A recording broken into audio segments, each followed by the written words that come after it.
Hello, everyone, and welcome back. I know I'm a day late, got busy yesterday, ton of things going on, but I'm here now.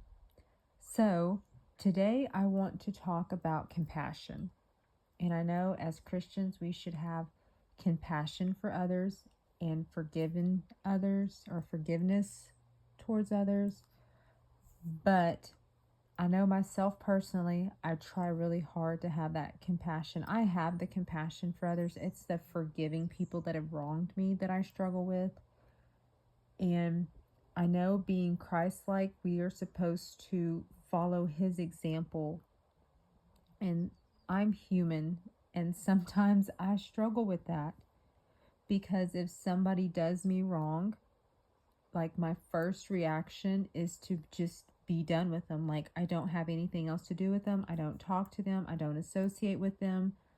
I'm just done because I've been hurt and I don't want to be hurt again. So I just, remove myself from the situation, from their presence, from their life, remove them from my life, which is not right. And I know this, and I have done a lot better. I have had to go back and talk to some people that I have removed from my life and explain to them what had happened and be like, hey, I'm sorry. I shouldn't have reacted like that or, whatever. But there are some that I have apologized for things, instead of talking to them, just automatically cutting them out of my life. I apologize for it. I thought everything was okay and everything was better, but then the situation was the same. So then I was just like, okay, I tried. I don't know what else to do. All I can do is pray for them and pray about it and move on with my life. So in those situations, you do not want to keep yourself in a situation that is harmful to you physically or mentally. That is not what I'm saying. So if you have cut a relationship out of your life that was in any way harmful to you, I am not at all telling you to go back in and reestablish that relationship at all. But for me, it takes doing something wrong like one time to me, just doing something against me, or I felt it was against me one time, and then I'm like, okay, well, we're not friends, because if we were really friends, or if we were really close like that, then you would understand how I feel about certain situations and you wouldn't do it, or you wouldn't invite me to be in certain situations, and you wouldn't say certain things to me. But that's just me. Little things that have happened, it's just been like the wrong day, the wrong time. I was already upset about something, and then this happens, or my feelings got hurt. But I've had to go in, like I said, and I've had to pray about those things, ask God to forgive me for the way I reacted to the situation, and then ask him to help me pursue those relationships, give me the wisdom and the knowledge that I need to pursue those relationships. And are these relationships I need to keep, or are these relationships that I legitimately need to have out of my life? So you do need to go to him and get wisdom when you're dealing with other people. But at the same time, we also need to have compassion for other people. And the Bible is full of ways that Jesus had compassion for others. I want to talk about a few of those ways. And I also want to mention, like with Peter, I know we've talked about this already, but he had compassion because Peter denied him. And yet he still came to Peter and was asking, Peter, do you love me? Peter, do you love me? Peter, do you love me? Feed my sheep. And then he says, he's going to be the rock that the church is built on. And then with Saul, he had compassion on Saul because Saul was going and killing his people, his followers. And he used Saul to reach others. He had compassion, didn't just dismiss him. He said, basically, okay, what you did was wrong. Now I'm going to use you to reach others. Okay, so first scripture I want to go to is Matthew 7, 1 through 5. Do not judge. Judge not that you be not judged. For with what judgment you judge, you will be judged. And with the measure you use, it will be measured back to you. And why do you look at the speck in your brother's eye, but do not consider the plank in your own eye? Or how can you say to your brother, let me remove the speck from your eye, and look, a plank is in your eye? Hypocrite, first remove the plank from your own eye, and then you will see clearly to remove the speck from your brother's eye. Okay, so don't judge others. And I know I have been in the situation where I have seen something that I don't agree with, and the first thing I said was, well, they should not be doing that. And it's one of those things, if you live in a glass house, don't throw rocks or stones. Because, yeah, no, they shouldn't be doing that. But then I also should not be judging them for what it is that they're doing. Because if I think about it, what I'm doing by judging them is not right either. So I need to get myself right, my mind, my thoughts, my heart, everything, before I go try to help someone. And it's not judging them based on something they have done and you're like, well, that's just despicable. It's helping them. So the tendency to judge was widespread and common, and is still an issue today. And we would like to think as Christians we don't have this weakness, but we are still human. But being children of God, we need to practice loving one another. It's not that we shouldn't ever judge an action, but we shouldn't judge the inner motives. We are not in the position to hand out verdicts. If you're going to have a judgment on someone's actions, be sure you don't have a mess in your life also.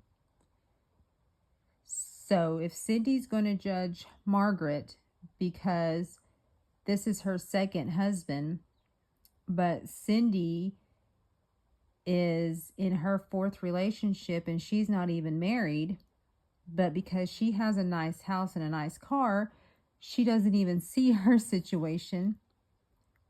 But Cindy let's say Cindy doesn't have as nice of a house or as nice of a car. And she, I think I got my names twisted. Margaret doesn't have as nice of a house or as nice of a car. And Cindy's like, well, if you would have stayed with your first husband, everything would have been just fine. Well, Cindy needs to look at her situation before she starts judging Margaret's situation. If Cindy over here has got a situation that's not right, then she needs to get her situation taken care of and lined up with the Word of God before she goes judging Margaret's situation. Because Margaret's situation's not even a situation. It's just the judgment that Cindy has against Margaret. Okay. Matthew 9, 9 through 12.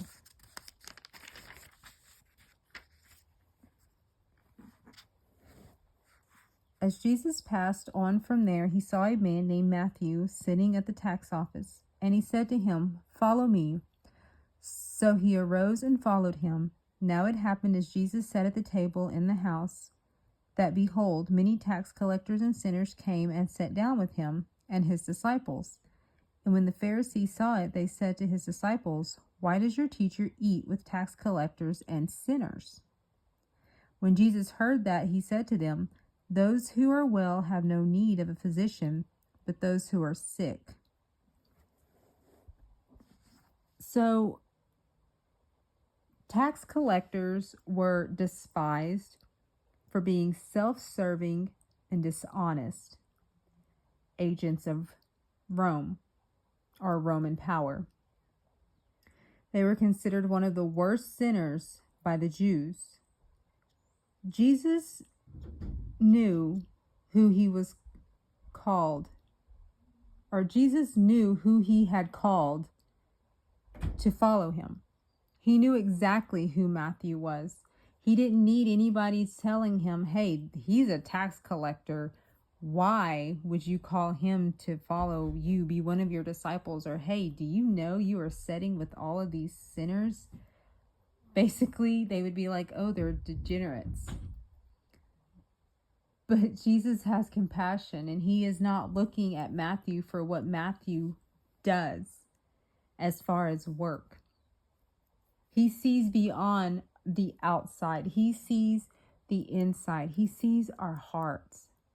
He knew what Matthew's job was. He knew what Matthew was doing. But he also knew that he could use Matthew. That Matthew could learn from him. Matthew could learn from the others with him. So he had compassion on Matthew. When others would have just pushed him to the side because of what he did, Jesus said, follow me. Now I'm going to go back one. Matthew 8:2-3. And behold, a leper came and worshipped him, saying, Lord, if you are willing, you can make me clean. Then Jesus put out his hand and touched him, saying, I am willing, be cleansed. Immediately his leprosy was cleaned. So, leprosy was one of the most dreaded illnesses. It made the person unclean, and they would be isolated from everybody else. But Jesus had compassion on this man. Jesus didn't turn him away, but instead he restored him. He didn't say, ew, you're a leper. You have a skin disease. I don't want to touch you. I don't want to be near you. There's a reason why you're cast out here and isolated. No, that was not his response. He touched him and he said, be cleansed. He had compassion on this man because this man came to him and worshiped him. And he said, yeah, be cleansed. It's just amazing at how, when you really sit and think about it, the love that Jesus has for me, for you, for everyone. And when you're reading these stories in the Bible of what he did, the compassion that he showed people, even when in our eyes, we don't think they deserved that second chance because of what they did to him. But Jesus did not hold it against them. He did not hold a grudge. Even when Peter denied him 3 times, he did not hold that against Peter. Mark 10:46-50.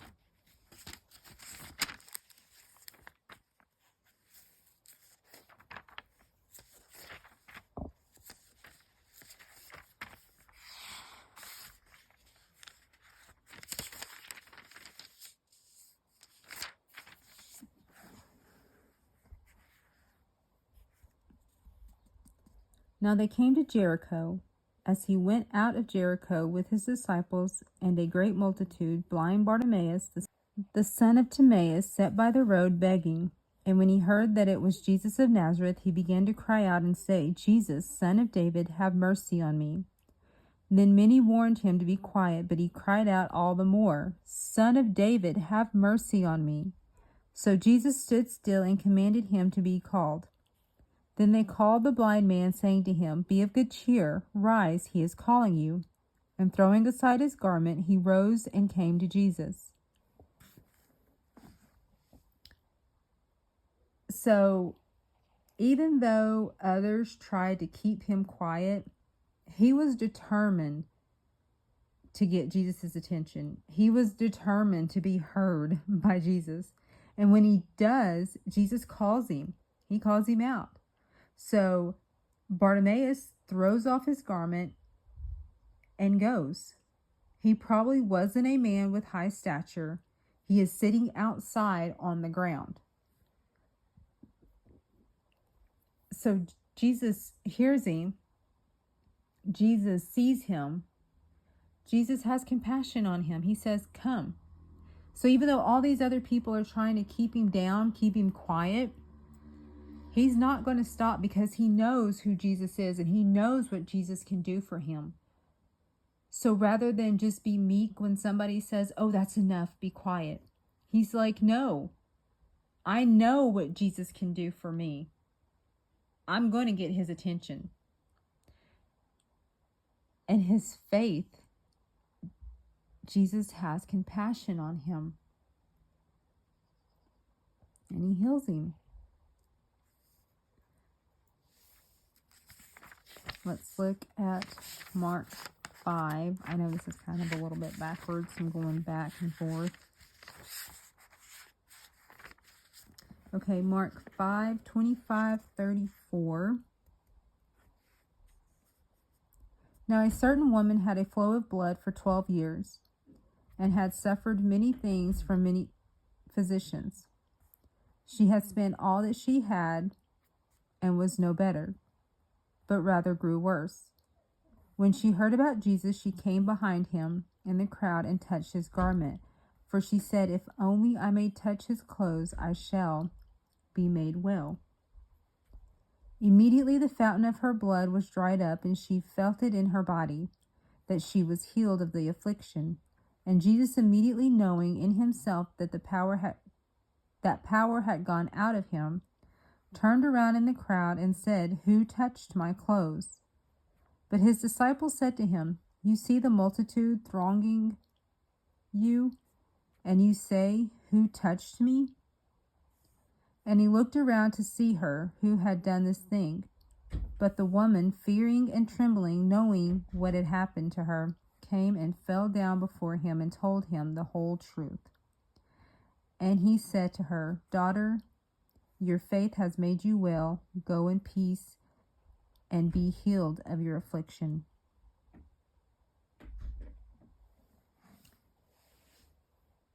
So for most people back then in this situation, she is, no. Just no back then. So there's a woman, and she's got an issue of blood. And it's not like she's hurt herself and she's just continuing to bleed. It's a female issue of blood. And she's had this flow for 12 years. She's gone to physicians. She spent all her money going to these physicians. And none of these physicians have helped her. In fact, it's made it worse. So she was considered unclean, and she would be an outcast. So she would not have any real contact with people. She had spent a lot, if not all, of her money on doctors, and nothing changed. So she again, like Bartimaeus, was determined and desperate to get to Jesus. Because she knew she had faith, and she knew if I can only get to him, I will be healed. She had that faith, knowing after hearing everything that he has done, if she can only get to him, she will be healed. And he had compassion on her. He loved her. That's a child of God. Because he didn't reject her for what she did. He didn't criticize her for what she did. This was a law. Like, she was ceremonially unclean. And for her to be in the town with other people, that was just unheard of, not right. So anybody else would have her being a woman and having the flow, they would have rejected her. They would have probably spit on her, kicked her, hit her, made her feel extremely uncomfortable because of this issue that she could not control. But Jesus said, daughter, let's read that one more time. I want to make sure I get that right. Daughter, your faith has made you well. Go in peace and be healed of your affliction. Isn't that amazing? He didn't lecture her about how she should follow the law in this situation. He wasn't angry with her. He wasn't upset with her. He said, your faith has made you well. Compassion, that she did something that she knew, according to the law, that she should not do, and that she possibly could get in trouble for doing. But she was desperate and determined to get to him. Luke 6:27-29. But I say to you who hear, love your enemies, do good to those who hate you, bless those who curse you, and pray for those who spitefully use you. To him who strikes you on one cheek, offer the other also. And from him who takes away your cloak, do not withhold your tunic.